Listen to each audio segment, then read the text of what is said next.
Hey everyone, Josh Neighbors here, Locked On Big 12 podcast. Today it is the 24th of October, 2022. And on today's show, some takeaways from this weekend from yours truly.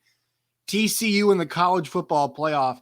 It's time to have that conversation. Oklahoma State, the new standard in the new Big 12. Neal Brown and the tough conversation that needs to happen in West Virginia. Oklahoma and Texas, the gap between them and the other Big 12 schools as they're on their way out to the SEC. That and more is all coming up on today's show. You are Locked On Big 12, your daily podcast on the Big 12 Conference, part of the Locked On Podcast Network, your team every day. Once again, Josh Neighbors here, Locked On Big 12 podcast, 24th of October, 2022. Make sure you guys follow us on Twitter at LO Big 12. Follow me at Josh Neighbors _. Please subscribe to the channel. If you have not already, we are approaching 2,500 subscribers. We're trying to get there by the end of October. We're less than 100 away. So please help us get there by subscribing to the channel today. Like the videos and also comment. Please let us know what you think about the videos, what we're talking about, your thoughts on everything, because actually it does oftentimes give me some inspiration. I will be mentioning some comments today on the show. All right. Also, one more note. Today's show is brought to you by the folks at Sling TV, new sponsor here at Locked On, so we appreciate them. All right, guys and gals out there, TCU in the college football playoff. That is the first conversation that we have to have today. I was thinking about this just kind of this morning, and, you know, they're now 7-0. They have had a run of 4 consecutive games against ranked opponents. They've obviously won all of them. They beat Oklahoma by 31. They beat Kansas by 7. They beat Oklahoma State by 3. They beat Kansas State by 10. And, really impressive run for them. It puts them at number 7 in the country. And at this juncture, you have to consider them a college football playoff team. And you got to think about also, too, like what the college football playoff rankings, they're to come out today. Now, we have one more week until that, right? So if TCU gets by West Virginia, I think Tuesday night becomes very fascinating. Monday, Tuesday, whenever the hell they're going to do it. That becomes really fascinating for the main reason of where do they slot a TCU team at 7-0 or then 8-0 in relation to an Alabama team, right? That's undefeated, a Clemson team that's undefeated and has had some troubles, but also I think has a pretty good resume. An Oregon team that has one loss, but clearly is a much different outfit than what they were in that first game against Georgia. It kind of begins to get to a lot of the philosophical conversations that we have about the college football playoff, right? If TCU were to have an Alabama next to their name, the A for Alabama, or maybe the OU for Oklahoma, just the logo next to the Texas, whatever, would they be ranked higher than they are now? I think it's a very valid question to ask, right? And also, once again, like the AP poll, we have to consider this is based off of where everybody started, right? TCU unranked to start this season, so they've had to climb to where they are in relation to an Ohio State and a Georgia who started where they are and have flip-flop rotated and, I've kind of gone around in circles. Clemson has stayed static, I would say. So has Michigan, relatively static to where they started off. So you kind of consider those things in with the AP poll. Then we get to the college football playoff poll, and that's when you start to, really kind of, all right, dive into things and think, okay, where do things fit? And I'm trying to let's see if we can go week 9 last season. We'll go to the college football playoff poll for last year. But if you guys think about what happened last season, CFP rankings for 2021, the final week is not what I need. Week 10 is when they start. So there we go. We'll go to week 10 now. All right. So Georgia was number 1 at 8-0 in 2021. Alabama was 7-1 back at this point in 2021. They were number 2. Michigan State was 8-0. That put them at 3. Oregon State was 7-1. That put them at 4. Ohio State 7-1, 5. Cincinnati 8-0 at 6. And so on and so forth. Kind of go through all of these, right? And so I'll just give you an example. Like Wake Forest was 8-0 and they were at number 9. Oklahoma was 9-0, they were at number 8. So some of this stuff does matter, like strength schedule does matter, and that's going to be factored in here. Logo and extra name can matter at certain times. I think TCU's resume, if we go next week, is going to put them at we're kind of where they are in the poll, right? They're number 7 right now in the poll. Now, I think if you stack their resume up against Alabama's, just because they're undefeated and they beat a bunch of ranked teams, I would put them ahead of Alabama just in the kind of the pecking order, the ranking of things, right? I mean, this is an Alabama team that had close calls against Texas, had the close call against A&M, right? Now, those were wins, sure, and TCU's had close calls too, but there's an argument to be made that, hey, Alabama, Bryce Young is saving your ass. It feels like every single week now in the A&M game. That's not a very good team. Almost beat you on the, on your home field. So I think if you look at how the teams have looked and how they fared, and somebody say, well, get a bunch of injured quarterbacks for TCU, and that's allowing them to win all of these games. I mean, I don't necessarily know if that's true because the times that we've seen some of these guys come in, Jason Bean, and also if you factor in now how well Will Howard did, like those guys came in the game and started lighting it up pretty much immediately, right? I mean, the TCU defense has a lot to do with that, but like those guys lit them up pretty fast and with some relative ease. I mean, Jason Bean, guys, was slinging the ball all over the yard. Will Howard was having a ton of success, and he's not much of a good passer. So it's not like that. Now, the drop-off throughout the Kansas State game became significant. I think the drop-off from Jason Bean and Jalen Daniels overall has been significant, but in that game, it didn't feel like it felt like Jason Bean at times was just a house of fire in that game, right? So when you begin to stack up TCU with some of these other teams, Alabama's, Clemson's of the world, and I actually asked this question, kind of the other conversation. If Clemson were to play TCU on a neutral field today, who wins? I think it's a really good game. I think it's an awesome game. I think there's a good argument for TCU that they might win that game.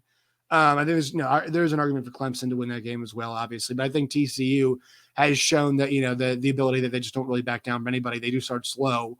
They have started slow on occasion. The Oklahoma game, they did not start slow. Kansas game, they did not necessarily start slow. But they have started slow the last couple weeks, right? Against Kansas State and against Oklahoma State. This has been a very slow starting team. So I think with that, you hope for them to also start better. But still getting the job done. And Clemson, they aren't always slow starters. They have had slow starts. They're hard to handicap this season, I feel like. It feels like that team in the ACC, and there's some good teams in the ACC, and Syracuse is a really good team. Syracuse is a very, very good football team.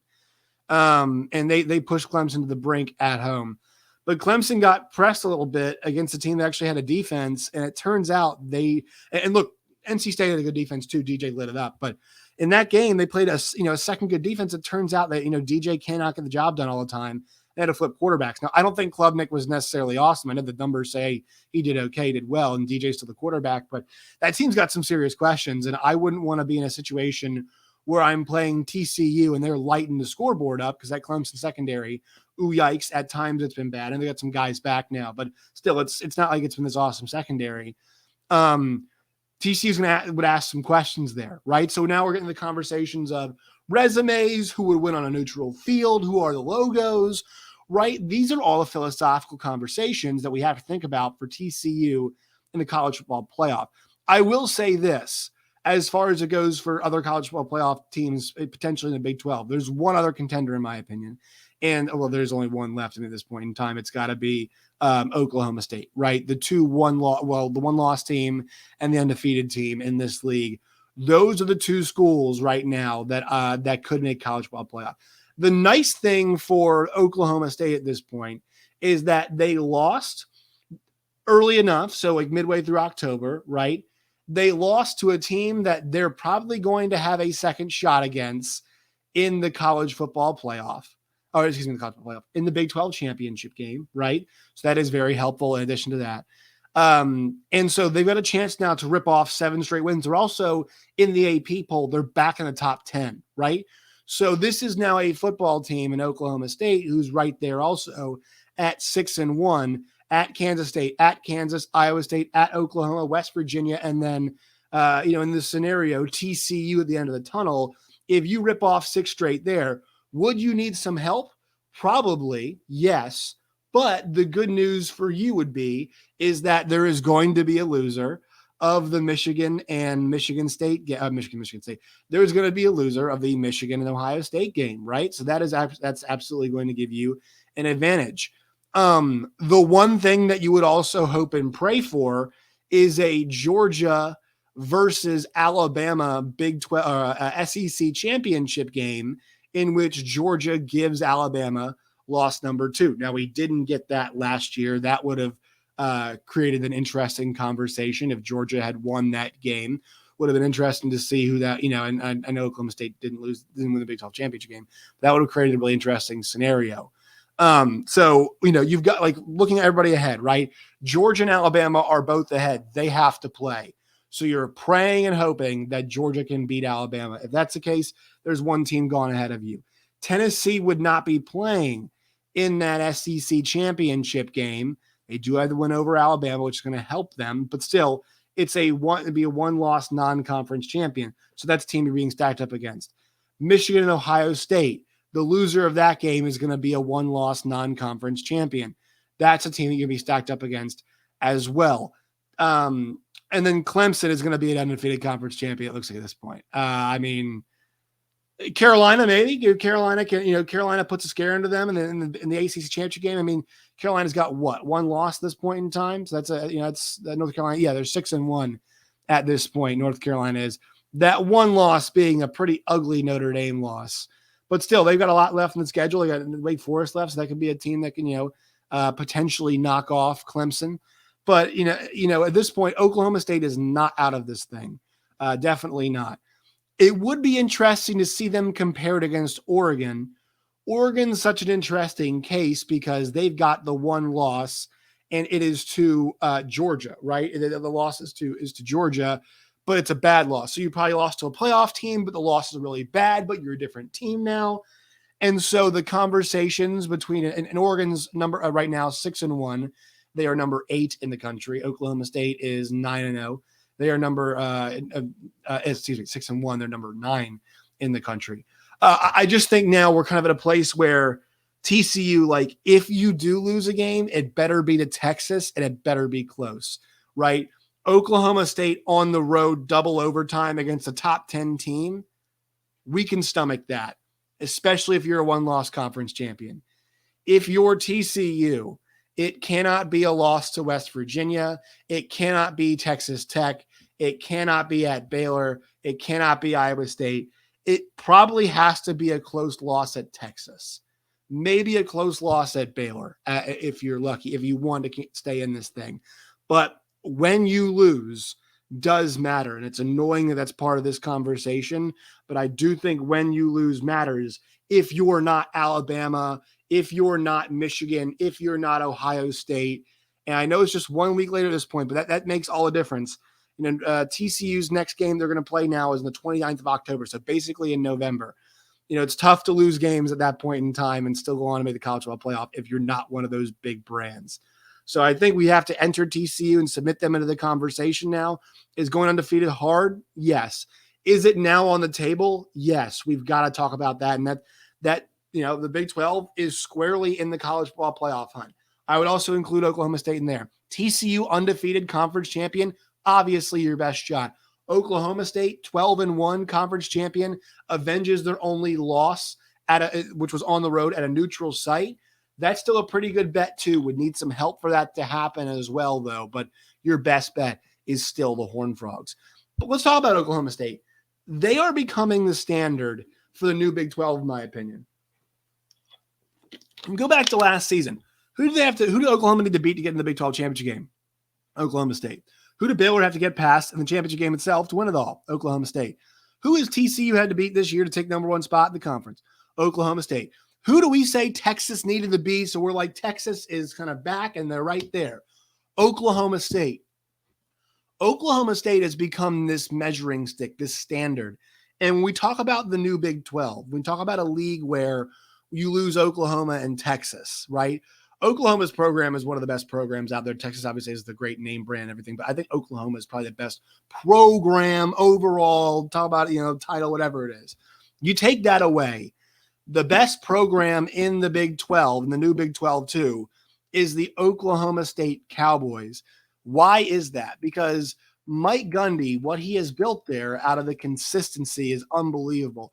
You saw last week, and I mentioned the Dave Hunziker comment, the play-by-play man for the Oklahoma State Cowboys, the comment he made on the broadcast last week on Saturday about where Texas was as a program and where Oklahoma State was as a program, and just saying one of these programs is in one place, the other program is in another place, and this one, the one program that's in a better place, won. And you think about what happened in that game with all of the injuries that they have. Mike Gundy getting people like Casey Dunn and Derek Mason and having a quarterback like Spencer Sanders and having all these young guys play, and it's still working, and I'm still picking off years in the end and forcing a guy who's that talented on the road in that spot to make it look like it was his first road game. And to have the second half they had on defense after getting crushed on offense.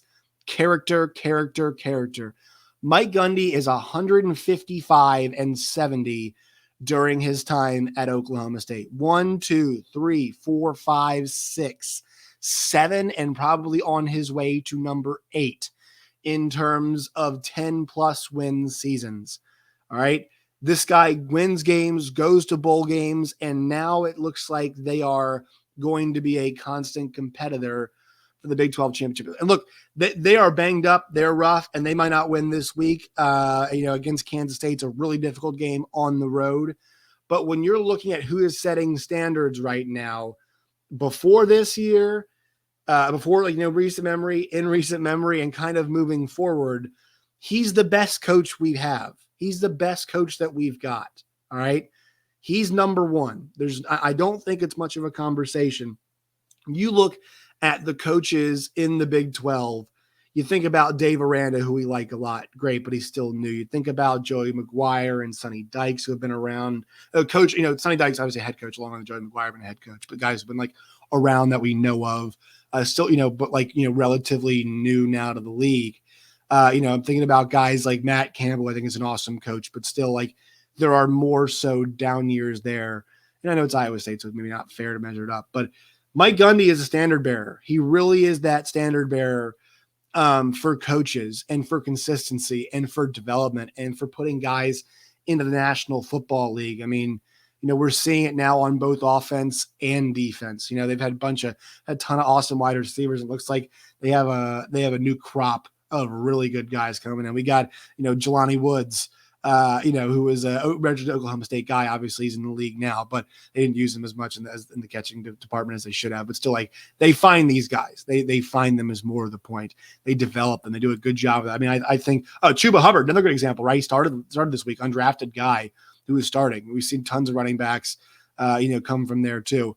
They just develop and put a lot of guys into the league. They're able to do that. They're able to, consistently, uphold, play certain styles or even adapt at certain times, right? Think about the way they adapted last season. He is that standard bearer. And it feels like Oklahoma State right now is a standard. If you beat Oklahoma State, Kansas State, if they beat Oklahoma State, that's the second best team in the league for sure. If you beat Oklahoma State. And this gets me something else I want to talk about here real fast about people complaining. A lot of you folks on Twitter right now, and I can be on Twitter, so I'm connected with you all to make this show better. A lot of you on the comment section, stop complaining. Just you people are so soft sometimes. Let's toughen up here. Tell me about injuries. Telling me about some Texas Tech fans, multiple fans, asked me to apologize. They said, "Yeah, when are you going to apologize to Texas Tech? You owe them an apology." Somebody said I owe the kids an apology and the coaches an apology. I picked a 3-3 football team, West Virginia, to beat another 3-3 football team with 3 injured quarterbacks last week. And good with Texas Tech, they thumped them. I missed that one. It will not be the last time I pick against Texas Tech. And it will not be the last time I'm wrong about it. I mean, because I was wrong, do you want me to write a handwritten note and send an edible arrangement to Joey McGuire? Is that what I have to do? And say, Joey, Coach McGuire, I am so sorry I disrespected you and your program by picking against you in a game that had a 4-point spread where I picked the healthier quarterback. You guys did great. I apologize. It will never happen again. Come on now, folks. Come on, seriously.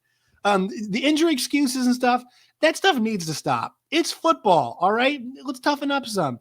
None of this stuff is personal. It's just my analysis. All right, let's a lot of complaining about injuries, a lot of people bitching and moaning about how many TCU quarterbacks against TCU have been injured. I mean, guys, it's football. This stuff happens all the time. Eight of the 10 teams in this league have had to go to the backup quarterback. 9 of them have had an injured quarterback. Think about this. I mean, I don't think Hunter Deckers has been banged up at all this year, but we know Spencer Sanders is. If Spencer Sanders at some point goes out and can't play, he will be the 9th Big 12 quarterback this year that has not been able to make it all the way, or has had to go out at some point in time. That's just where we are in this league right now. It's okay. I mean, it happens. It sucks. It's not fair, but like that's football. So everybody's saying, oh, we're the better team. If this player get injured, this player get injured, this player get injured. Guys, it's football. You didn't see Oklahoma State complaining last week about it. All right, fans did. Fans are complaining about it against TCU, whatever. We're banged. But like you went out and won when you were banged up last week, and that was the middle of the game. You had guys going out left and right. So the excuse and stuff, let's all calm down on that front. All right. Oklahoma State, they are the standard. I think the fans out there complaining about injuries, whatever, like I think the effort that they showed against Texas last week once again displays that standard. And they might lose this week, but it still won't change the fact that what they're doing right now in the Big 12 is they are becoming the standard. Like if you beat them, you are an awesome team. And that's without winning a Big 12 championship right now in recent memory, which is I think is the funny part about this, but it's because we see the fluctuation, right? Iowa State's up 1 year, Kansas State's up 1 year, Baylor's up 1 year, right? We're seeing, and not to mention Oklahoma and Texas being up and down at certain times too. Mention all those teams, TCU throwing them in there too. Mention all of those teams, and the one team that's kind of always near the top that you're always measuring yourself up against is Oklahoma State. Right now, the last 4 seasons, 8-5, 8-3. The COVID year 8-3, still 6-3 in the league, 12-2, and now 6-1. They are that measuring stick, at least recently, in my opinion. All right, Neal Brown. It's time for Neal Brown to go, folks. This conversation is not one we love to have. Smoking Musket had a great article today about this, but I thought last week that it was a great opportunity for them to kind of turn things around at this juncture of the season, and they could not do it. They were not able to get that done, and in fact, it went in the opposite direction. I know they're banged up. I know they're injured or whatever. The team lacks identity, right? They had to force 4 turnovers to have that crazy win against Baylor. But right now, they don't do everything. Like, there's not a whole lot they're doing particularly well, it feels like at the moment. And they're not repeating what's going on. That's the problem now, is there's nothing repetitive. It feels like 1 up, 1 down. 3 of the last 4 get smoked, right? They gotten smoked this year, smoked against Texas, even though it's 38-20. That game was not very close. And they got dog walked against Texas Tech. And credit Texas Tech, like, once again, they are talk about standard. Like, if you beat Oklahoma State, you have a chance to be great. If you beat Texas Tech, you're good. You're good. Talk about different the kind of levels to the game, the game within the game, if you will. But for Neal Brown, like, I like Neal Brown a lot. I think a lot of us like Neal Brown in this industry. A lot of us like Matt Wells too, but it should not stop us from calling it like we see it. If they can afford the buyout, they should pay it. And look, we had Shane Lyons on Big 12 today last week. All right. He mentioned this. He talked about, he knows about winning football games, but it's not always about the wins and the losses. But yeah, but when it's not, like, it's about the identity, right? It's about growing. It's about getting better. And the one thing, and I know a lot of schools are having problems with this, but like, you're seeing West Virginia players have success elsewhere, and it really hurts. Like, having Akeem Mesidor leave, that one really sucked, man. Like, that sucks. Tyke Smith, having guys like that go and then have success elsewhere, those are the guys you need to keep and maintain and retain and see if they can really they can become great players for you. I mean, you can keep guys like Dante still, it's awesome, but you need more of that. And you see it at programs all the time. I mean, Iowa State, like, we're not always talking about a whole lot of guys transferring out of Iowa State, I feel like. I know basketball is more the place where it happens, but you think about what they had last year at Iowa State in that group. There's a bunch of guys who've gone and played somewhere else, maybe bigger stage, whatever it is. But all those guys wanted to stay and play for Iowa State.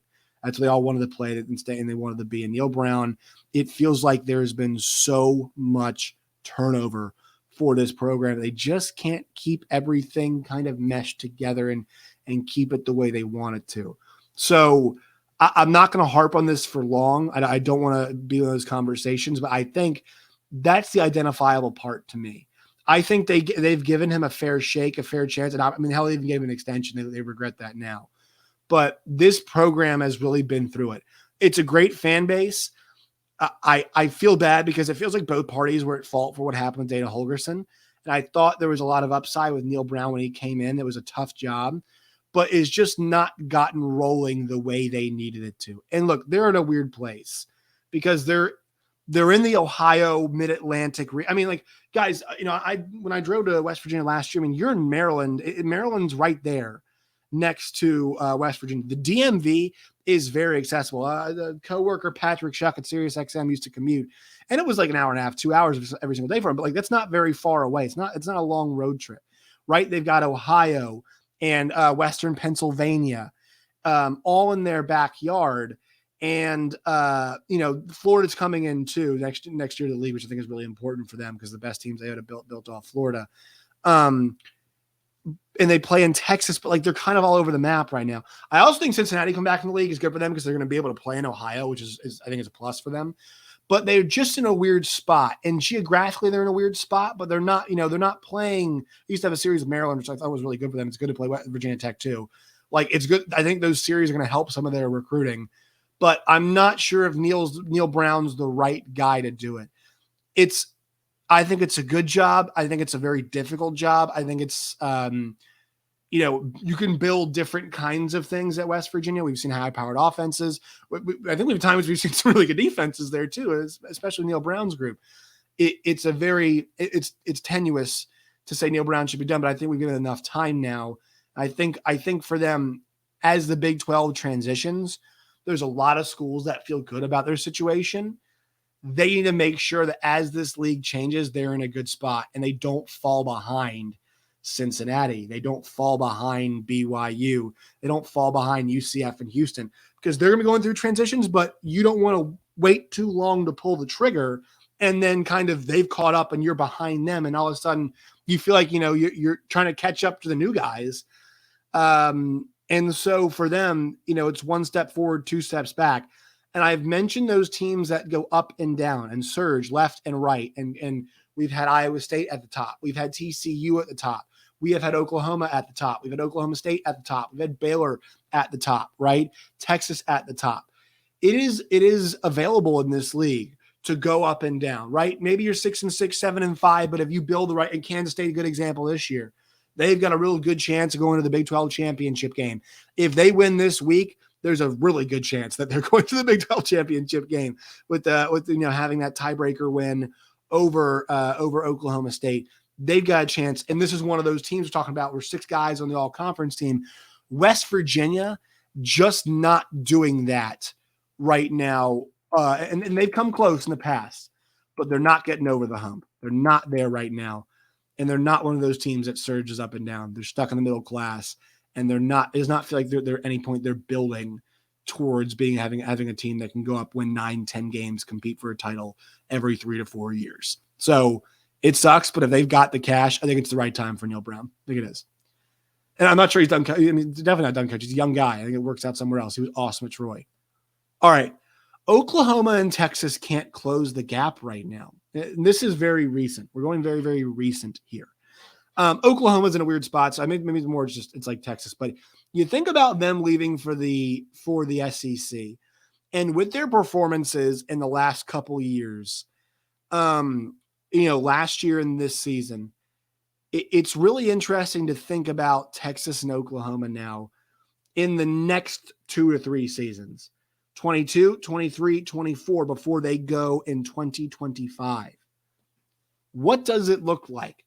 Are they competing for conference titles? Because right now it's October 24th and Texas and Oklahoma are out of the Big 12 title race. They're out. It's funny enough because they're pretty mediocre. They're pretty average. Like Texas is not average. They've got a way above average talent. I think this team is above average this year. Might end up winning 8 games, whatever it is, 8-9 games. But this team is definitely above average. That Texas team is. They just can't eclipse that, though. I think it's actually interesting. If they go to the SEC, like if Texas were to play in the SEC East this year, I'm not entirely sure their resume is much different than it is right now. They probably lose to Georgia. They maybe lose to Tennessee, right? I think Tennessee probably beats them. It actually depends. I mean, but here's the thing: like this is a team that they could have pushed and beat Alabama, right? So that's the team we're talking about, right? But like they could beat Kentucky, they could beat South Carolina, they beat Missouri, they beat Vanderbilt, they could probably beat Florida, they could probably beat Mississippi State, they could definitely beat Ole Miss, depending on where that game is played, right? They could definitely beat Auburn. LSU, depending on where the game is played, they could win that this year. Like if you could tell me Texas goes 8-4 in this league this year, they probably go 8-4 over there. Oklahoma, maybe it's weird to handicap, but they've got this really odd situation where, look, I think they might beat up on some of the newer teams that come in the league just because like the talent gap is a bit further. But like Oklahoma State and TCU and Baylor and all these schools have learned how to bridge that gap and beat these teams. They've learned how to do it. It's happening now on a reoccurring basis, right? It's happening now where these, Oklahoma State, like I think that they're probably going to beat OU again this year. I'm not sure. A game's weird, and they've had Mike Gundy's number, but like them beating Texas has become a common occurrence, right? They've done it now. I forget how many straight years it is, whatever. But like they have gotten proficient at it, and they've now knocked them out of the Big 12 title race. And Texas is not competing for a title. They're the big dogs going to the SEC, the two big brands, but they're not competing for anything right now. Much like how UCLA and USC aren't really competing right now for the title. And look, Oklahoma's situation is different because Texas has been in this weird spot for a while now. Oklahoma's weird spot started when Lincoln Riley, and then they missed the Big 12 title game last year. It came down to the very end of the season. Their weird spot came when Lincoln Riley said, "I'm going to USC," and now they're going to change a lot. And I'm really curious to see how that goes. But like there is a gap right now. They can't close that gap. If Texas wants to close that gap, they have to win that game last week. You could say, hey, it's because Quinn Ewers is young, but still, like, they're playing a bunch of young guys in the back end who don't stack up to the guys that Texas has playing at wide receiver. Up front, maybe, Texas got a lot of really good players. And it didn't matter. And the tackling was bad. Like, they're just not standing up to these other schools right now. And they're in these weird places and phases. And Texas and OU could not be in different places, more different places right now. Right. I mean, what OU is dealing with a new coach and what Texas is dealing with in year 2 under Sark is totally different, considering what the firepower situation is for both. There's talent on both, but Texas has crazy firepower and they just can't get it all to gel and get over the hump. Oklahoma is trying to figure out how much firepower do we have? What are the areas we have to adjust? And can we get it back to Lincoln Riley area level success and then kind of get it over that? Right. And they want to be able to get to close the gap between them. I mean, the goal for them is to close the gap between them and Oklahoma and Alabama and Georgia. They got to close the gap right now between them and like TCU and Oklahoma State. And it's weird to see that transition happening in real time. OU was competing last year, but they lost to Baylor. They lost to Oklahoma State. They've now lost to TCU, and they started off 0-3 in the league, right? So, lost to Kansas State again. I mean, this is the interesting part about this now is is there a gap the rest of the way? Will they be back in the Big 12 title picture? It's, Oklahoma had such a stranglehold on this conference for so long, and now that's dissipated with transition Lincoln Riley. And Texas just cannot seem to get back there. So that gap, it's really interesting to watch here. Now it seems like they're going to be here the next two and a half seasons. A lot of interesting conversations there. All right, that will do it for today's show. Make sure you follow me on Twitter at LOBig12. You guys can find me at JoshNeighbors_. Find the show, Reach Podcast, and on YouTube as well. Till next time, my friends, as always, stay safe.